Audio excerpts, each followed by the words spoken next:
একজন এসে বলছে শাকাইলে রাসূলুল্লাহ সাল্লাল্লাহু আলাইহি ওয়াসাল্লাম কাসওয়াতা কালবিহি, তার অন্তর খুব শক্ত। আল্লাহর নবী, আমার অন্তরটা এত শক্ত, মানুষ কেউ কিছু চাইলে আমি দিতে পারি না।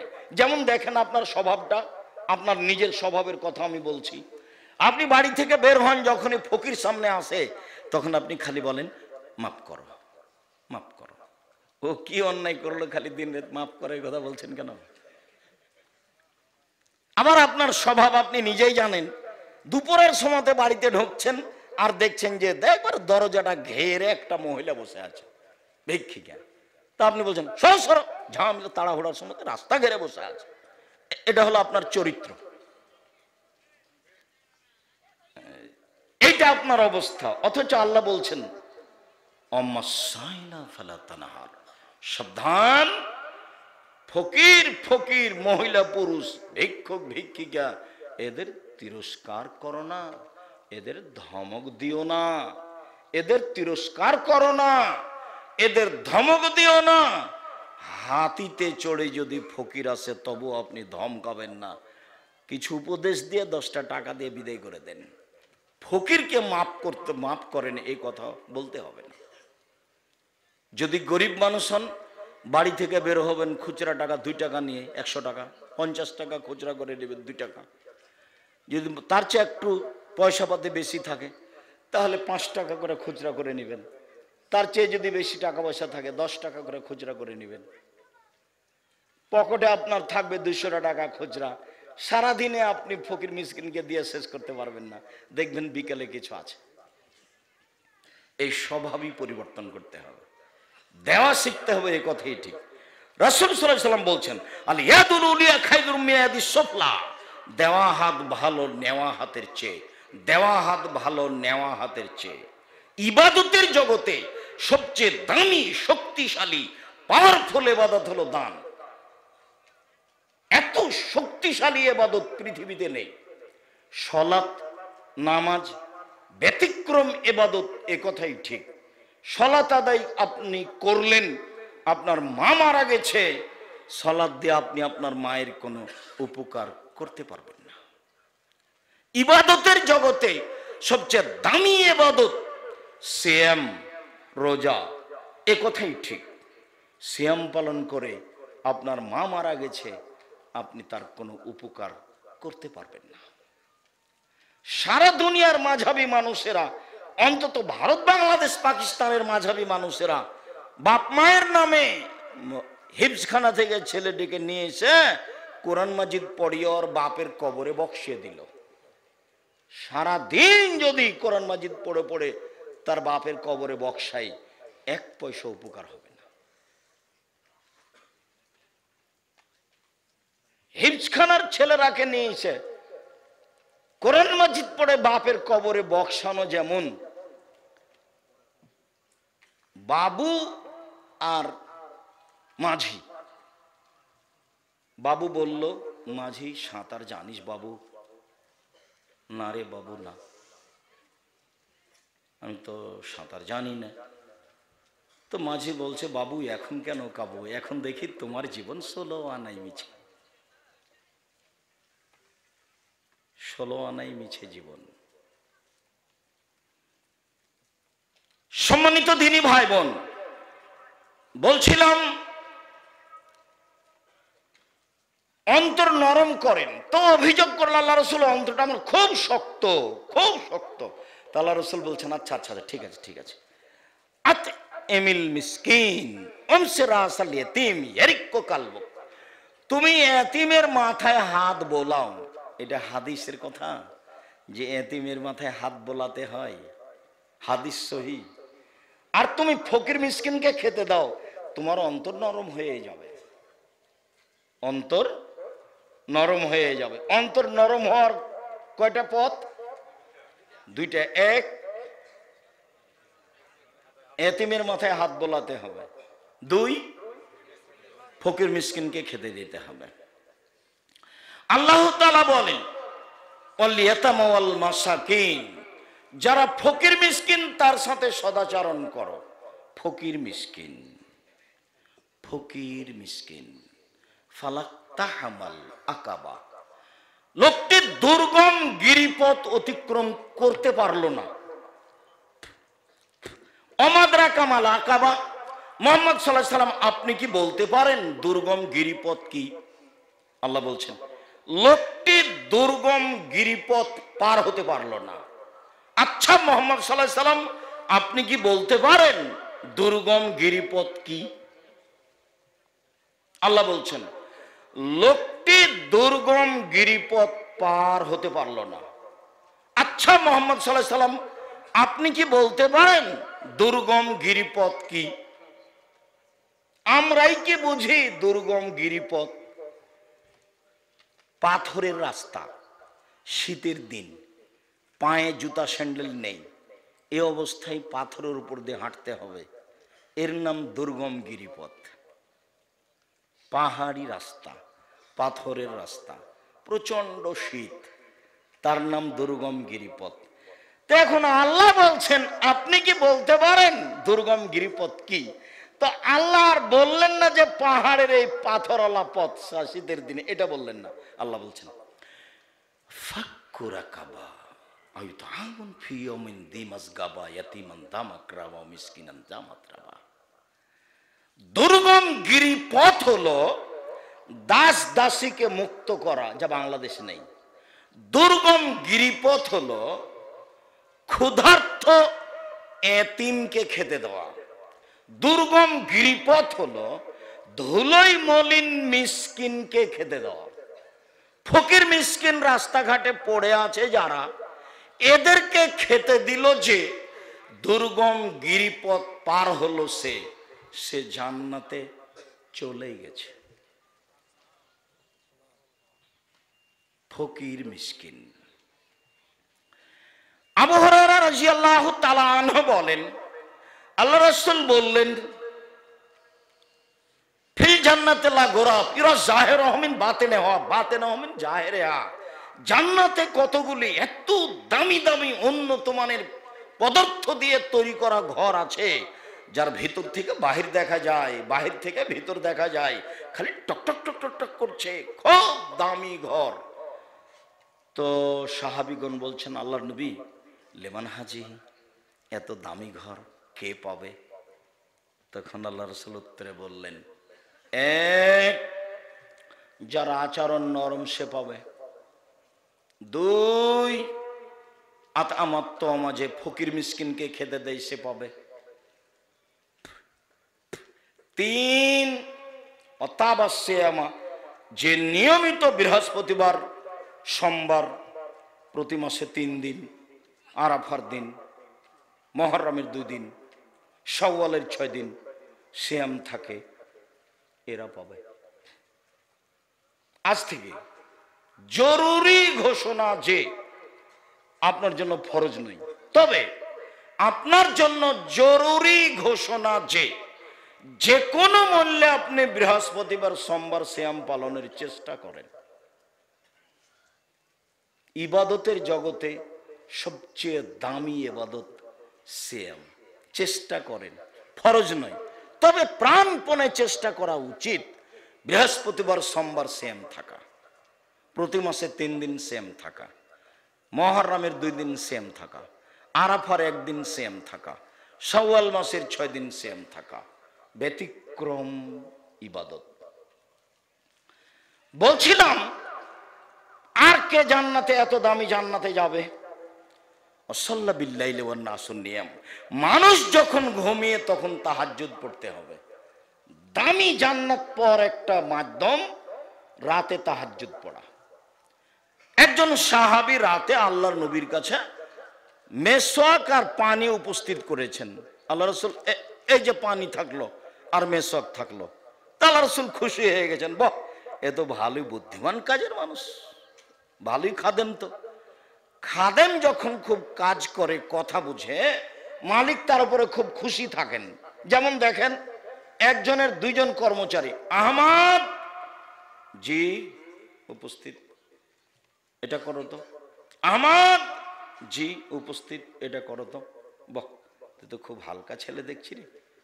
মোহাম্মদ নেই, মোহাম্মদ নেই, মোহাম্মদ নেই, অনেকক্ষণ পরে, তুই যা, তোকে দিয়ে কাজ হবে না। তার মানে অধীনস্থ কর্মচারীকে খুব প্রস্তুত থাকতে হয়, থাকা উচিত, থাকতে হবে, এটাই নীতি। তো মেশক আর পানি উপস্থিত, তখন আল্লাহ রসুল খুশি হয়ে বলছেন, সালমা শেতা, তোমার যা ইচ্ছা তাই চাও। আল্লাহ রসুল গায়েবের খবর জানেন না যে ও কি চাইবে, তো তোমার যেটা ইচ্ছে সেটাই চাও। তখন সাহাবী বলছেন, আসআলুকা মুরাফাতাকা ফিল জান্নাহ, আপনার সাথে জান্নাতে থাকতে চাই। তখন আল্লাহ রসুল বলছেন, আওয়া গায়রা দালেক, না না না না না, এটা নয়, এটা নয়, এটা নয়, অন্য কিছু চাও, অন্য কিছু চাও। তখন সাহাবী বলছেন, হুয়া দাকা, এটাই চাই, অন্য কিছু চায় না। আমি আর আপনি হলে তো বলতাম যে ঢাকা শহরে একটু জমির ব্যবস্থা করে দেন, যার যেটা প্রয়োজন, সুন্দর একটা প্রয়োজন পেশ করতাম। তো যাই হোক, সাহাবী বললেন, আপনার সাথে জান্নাতে থাকতে চাই। তখন আল্লাহ রসুল বললেন, ওহো আওয়া গায়রা জালিক, এটা নয়, অন্য একটা চাও। তখন সাহাবী বলছেন, হোয়া দাকা, ওইটাই চাই, ওইটাই।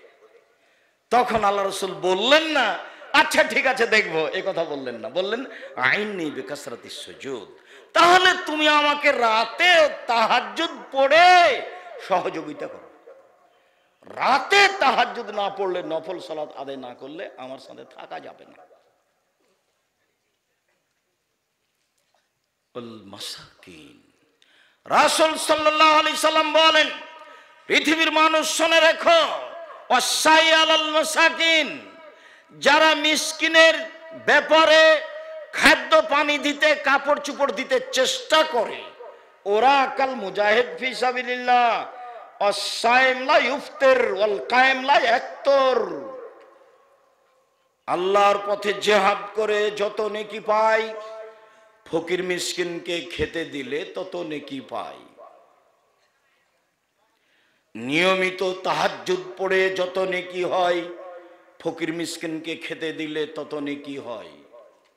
নিয়মিত নফল সিয়াম আদায় করলে যত নেকি হয়, ফকির মিসকিনকে খেতে দিলে তত নেকি হয়। ফকির মিসকিনের হকই ভিন্ন, যা আল্লাহ বলেছেন, যা আল্লাহর নবী বলেছেন। আব্দুল্লাহ ইবনে উমর বলেন, একদা আল্লাহ রাসূলকে জিজ্ঞাসা করা হলো, আইউল ইসলামে খায়রুন, আল্লাহ নবী বলেন তো মুসলমান হওয়ার পরে মানুষের জীবনে সবচেয়ে ভালো কাজ কি? সবচেয়ে ভালো কাজ কি বলেন তো আল্লাহ রাসূল? তখন আল্লাহ রাসূল বলছেন, তুতিমুত তাআম ওয়া তাকরাউস সালাম আলা মান আরাফতা ওয়া মান লাম তারিফ, অসহায় ফকির মিসকিনকে খেতে দিবা, এটা হলো মানুষের জীবনে সবচেয়ে ভালো কাজ। মানুষ জীবনে যত কাজ করে তার সবচেয়ে ভালো কাজ হলো ফকির মিসকিনকে খেতে দেওয়া।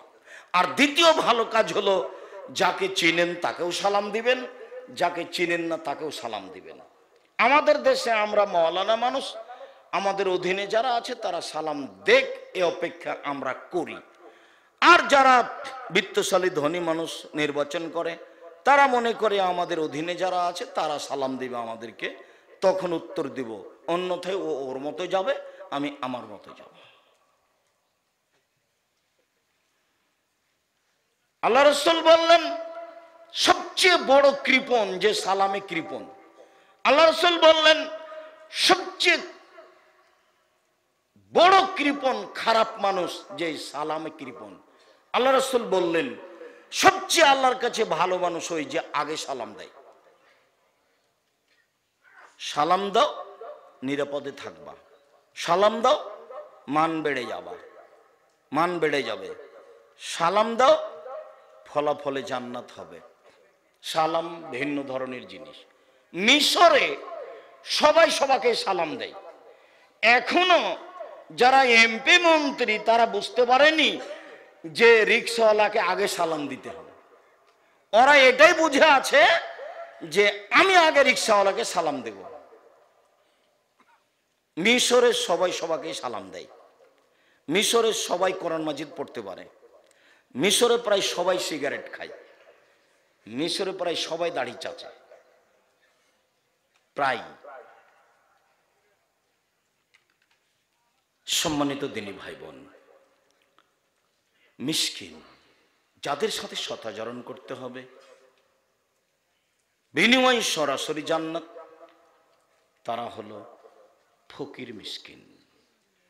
অল জারে দিল কুরবা অল জারিল জুনুব, দূর প্রতিবেশী নিকট প্রতিবেশী, একেবারে বাড়ির সাথে যে আছে তার সাথে সদাচরণ, এইটা খুব কঠিন। দূরে যে প্রতিবেশী আছে তার সাথে টিকে থাকা খুব কঠিন, নির্বাচন করলে আরো কঠিন।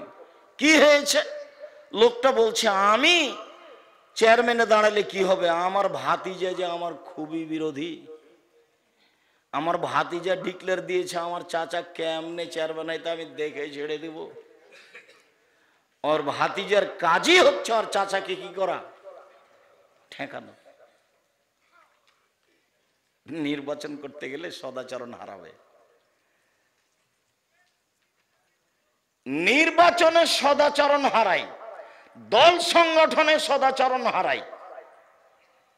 দুইজন মিলে পাশাপাশি দোকান করলে হিংসা বাড়ে, সদাচরণ হারাই। জমি জায়গায় পাশাপাশি চাষ করলে সদাচরণ হারাই। তবে সদাচরণের উপরে থাকতে হবে যে কোনো মূল্যে টিকে, এ কথাই ঠিক। আবু দারদা রাদিয়াল্লাহু তাআলা আনহু বলেন, রাসূল সাল্লাল্লাহু আলাইহি সাল্লাম বলেছেন, ইন্না আসকালা শাইইন ইদাউ ফি মিজানিল মুমিনিল কিয়ামা খুলুকুন হাসান। বিচার মাঠে মুমিন পুরুষ নারীর নেকির পাল্লায় সবচেয়ে যেটা ভারী নেকি হবে সেটা হলো সদাচরণ। দান যতই শক্তিশালী ইবাদত হোক না কেন, দানের নেকি যত ভারী, সদাচরণের নেকি তার চেয়ে লক্ষ গুণ বেশি ভারী। সালাত ছাড়া পৃথিবীতে ইহকালে পরকালে বাঁচার কোনো পথই নেই, এ কথাই ঠিক। এরপরে সালাতের নেকি যত ভারী, সদাচরণের নেকি তার চেয়ে হাজারো গুণ বেশি ভারী। ইবাদতের জগতে সবচেয়ে দামি ইবাদত সিয়াম, এ কথাই ঠিক। এরপরে সিয়ামের নেকি যত ভারী, সদাচরণের নেকি তার চেয়ে অনেক অনেক অনেক বেশি ভারী। কি দিয়ে বুঝাই আপনাকে আমি সদাচরণের নেকি কত ভারী? সদাচরণের অধিকারী আমি কি না তা প্রতিবেশীকে দিয়ে বোঝা যাবে। রাসূল সাল্লাল্লাহু আলাইহি সাল্লাম বলেন, মান কানা ইউমিনু বিল্লাহি ওয়াল ইয়াউমিল আখির, যে আল্লাহকে বিশ্বাস করে পরকালকে বিশ্বাস করে, ফলা ইউদি জারাহু, সেজন্য তার প্রতিবেশীকে কষ্ট না দেয়। আবু হুরায়রা রাদিয়াল্লাহু তাআলা আনহু বলেন, রাসূল সাল্লাল্লাহু আলাইহি ওয়াসাল্লাম বলেছেন, লা ইয়াদখুলুল জান্নাহ মান লা ইয়ামান জারহু বাওয়াইকাহু, যে প্রতিবেশীকে কষ্ট দেয় সে জান্নাতে যাবে না। রাসূল সাল্লাল্লাহু আলাইহি ওয়াসাল্লাম বলেন, আল্লাহু লা ইউমিনু, আল্লাহর কসম মুমিন নয়, আল্লাহর কসম মুমিন নয়, আল্লাহর কসম মুমিন নয়। আল্লাহ রাসূল কে মুমিন নয়? তা আল্লাহ রাসূল বললেন, যে প্রতিবেশীকে কষ্ট দেয় সে মুমিন নয়। একটা লোক এসে বলছে, আল্লাহ রাসূল আমি যে ভালো মানুষ কিভাবে আমি বুঝবো? তা আল্লাহ রাসূল বললেন, এই যা সামিতা বিন জিরানে কান্ত আহসানতা ফাকাত আহসানতা, যখন তোমার প্রতিবেশী বলবে তুমি ভালো তখন তুমি ভালো। ওই যা সামিতা মিনহু আসাতা ফাকাত আসাত, আর যখন প্রতিবেশী থেকে শুনবে তুমি খারাপ তখন তুমি খারাপ। প্রতিবেশী যদি বলে ভালো তাহলে তুমি ভালো, প্রতিবেশী যদি বলে তুমি খারাপ তাহলে তুমি খারাপ। রাসূল সাল্লাল্লাহু আলাইহি ওয়াসাল্লাম বলেন, আবুল খাসমানি ইয়াউমুল কিয়ামাত জারাম, বিচার মাঠে সর্বপ্রথম বিচার হবে দুই প্রতিবেশীর। সম্মানিত দিনী ভাই বোন, আলোচনা সংক্ষিপ্ত করে শেষের দিকে চলে আসলাম। আবু হুরায়রা রাদিয়াল্লাহু তাআলা আনহু বলেন, রাসূল সাল্লাল্লাহু আলাইহি ওয়াসাল্লাম বলেছেন, আর রাহমু শুহনাতুন মিনার রহমানে, সদাচরণ প্রতিবেশীর সাথে ভালো আচরণ রহমান থেকে নির্গত হয়েছে, সদাচরণ রহমান থেকে বের হয়ে এসেছে। রহমান বলেন, মান ওয়াসালাকে ওয়াসালতুহু মান কাতাকে কাতাতু, এই সদাচরণ তোকে যে নিবে আমি তাকে নিব, আমি তার সাথে আছি। অমান কাতাকে কাতাতহু, সদাচরণ তোকে যে ছেড়ে দিয়েছে আমি তাকে ছেড়ে দিয়েছি, আমি তার সাথে নেই। তো আব্দুর রাজ্জাক সাহেব, যার সাথে সদাচরণ থাকে না, ওর সাথে আল্লাহ থাকেন না, তো বেঁচে আছে কিভাবে? হিন্দু যেভাবে আছে, ইহুদি খ্রিস্টান আছে, ওদের কোনো নেকি নেই, ওদের দাড়ি পাল্লা হবে না। হিন্দুদের দাড়ি পাল্লা হবে না, ইহুদির হবে না, খ্রিস্টানের হবে না, শিয়াদের হবে না, কাদিয়ানের হবে না। কাদের হবে দাঁড়িপাল্লা পাপ নাকি? যারা মুসলমান, যারা খাঁটি ভাবে আল্লাহ আল্লাহ রসুলকে প্রাধান্য দেয় তাদের হবে। যারা শিয়ারা বলল যে জিবরাইল ওহী নিয়ে আসতে ভুল করেছে, আসতে হতো আলীর কাছে, এসেছে মোহাম্মদ সাল্লাল্লাহু আলাইহি ওয়াসাল্লামের কাছে, তাহলে কি আর ইমানটিকে? সদাচরণ। আনাস রাদিয়াল্লাহু তাআলা আনহু বলেন, আয়েশা রাদিয়াল্লাহু তাআলা আনহা বলেন, আর রাহেমু মুল্লাকাতুন বিল আরশে, সদাচরণ আল্লাহর আরশ ধরে ঝুলন্ত অবস্থায় আছে। সদাচরণ আল্লাহর আরশ ধরে ঝুলন্ত অবস্থায় আছে। আবার বলছে, মান ওয়াসালানি ওয়াসালাহুল্লাহ, আমাকে যে নিবে আল্লাহ তাকে নিবে, ওমান কাতানি কাতাহুল্লাহ, আমাকে যে ছেড়ে দিবে আল্লাহ তাকে ছেড়ে দিবে। সদাচরণ আছে যার, আল্লাহ আছে তার। সদাচরণ নেই যার, আল্লাহ নেই তার। হাদিস বুখারী মুসলিম। কিভাবে বাঁচে ও? অমুসলিম যেভাবে বাঁচে, বাঁচাতে কোনো সমস্যা হবে না। আনাস রাদিয়াল্লাহু তাআলা আনহু বলেন, রাসূল সাল্লাল্লাহু আলাইহি সাল্লাম বলেছেন, মান আহাব্বা আন ইউবসাতা ফি রিজকিহি ওয়া ইউনসা ফি আসারিহি ফালাসাল রাহিমাহু, কেউ যদি চায় যে আমি ধনী হয়ে যাই, আল্লাহ আমার টাকা পয়সা বেশি করুক। কেউ যদি চায় আমি অনেক দিন বাঁচতে চাই, আমার জীবনটা হায়াতটা লম্বা হয়ে যাক, ফালাসাল রাহিমাহু, সে সদাচরণ করে। টাকা বেশি হবে কি করলে? সদাচরণ করলে। বয়স বেশি হবে কি করলে? সদাচরণ করলে। প্রতিবেশীর সাথে ভালো আচরণ করতে হবে, তাহলেই ভালো হবে। সম্মানিত দিনী ভাই বোন, এখানটা জরুরি কথা। রাসূল সাল্লাল্লাহু আলাইহি সাল্লাম বললেন, ওয়া ইহরামু রিজকে, ওয়া ইহরামু রিজক বিযামবে, পাপ করলে রুজি কমিয়ে দেওয়া হয়। আল্লাহ রাসূল বলছেন, ওয়া ইয়াকা আল মাসিয়াতা ফাইন্না বিল মাসিয়াতা হাল্লা সাকাতুল্লাহ, পাপ থেকে বেঁচে থাকবেন। পাপ যদি চালু হয় ব্যবসা মার খেতে পারে, পাপ চালু হলে চাকরি হারিয়ে যেতে পারে, পাপ চালু হলে আর্থিক সমস্যা নেমে আসতে পারে। যা রাসূল সাল্লাল্লাহু আলাইহি সাল্লাম বলছেন, পাপ থেকে না বাঁচলে সব সমস্যা নেমে আসবে, টাকা পয়সার সংকট দেখা দিবে। প্রতিবেশীর সাথে সদাচরণ করলে সবকিছু বেশি হয়ে যাবে। আবু হুরায়রা রাদিয়াল্লাহু তাআলা আনহু বলেন, রাসূল সাল্লাল্লাহু আলাইহি সাল্লামকে বলা হলো, ইন্না ফুলানাতান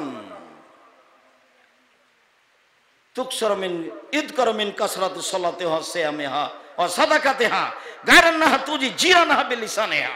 আল্লাহর নবী, অমুক মহিলা বেশি বেশি সালাত আদায় করে, বেশি বেশি দান খায়রাত করে, তবে প্রতিবেশীকে কষ্ট দেয়।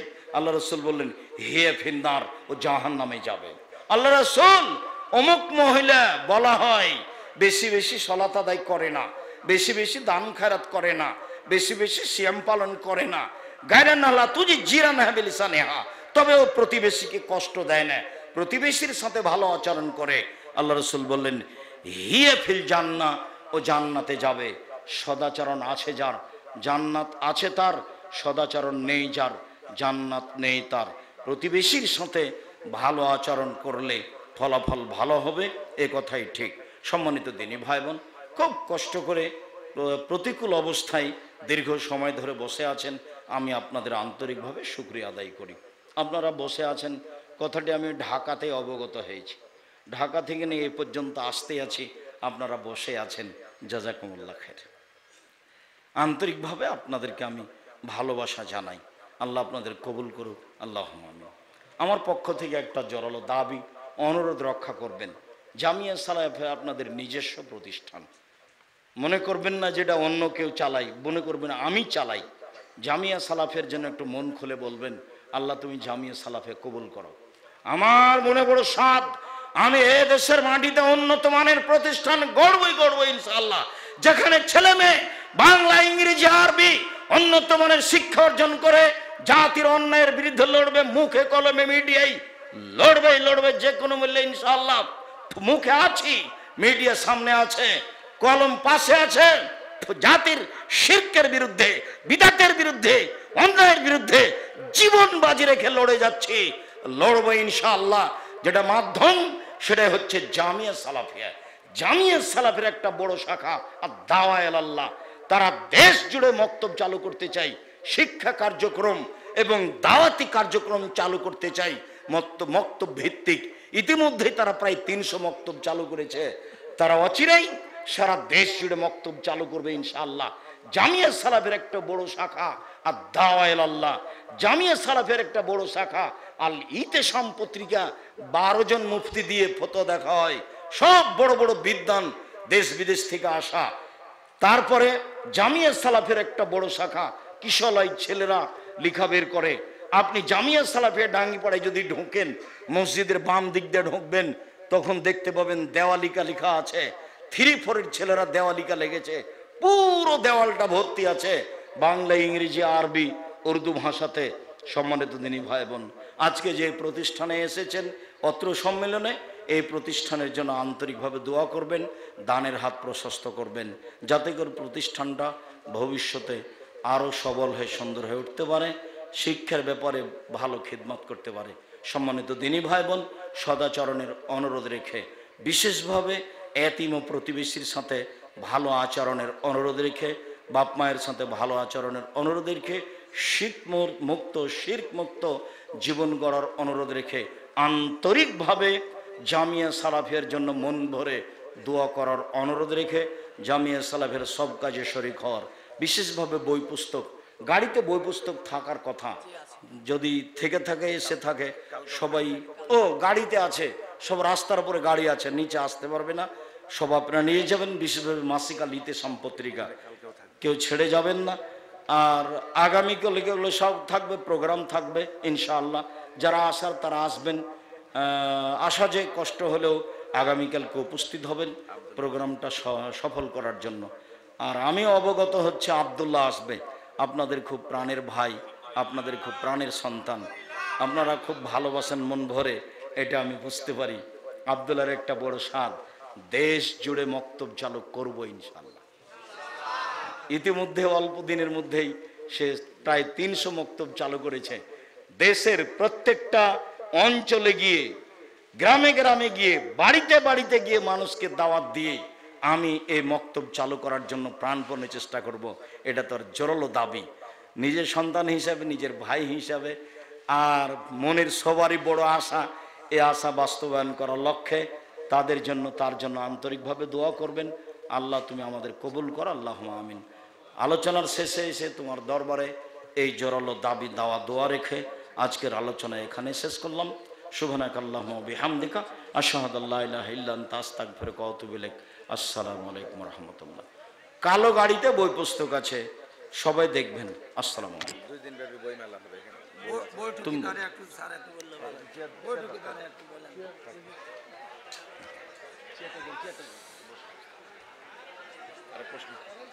কারো প্রশ্ন থাকলে প্রশ্ন করে যেতে পারবেন। সম্মানিত উপস্থিতি,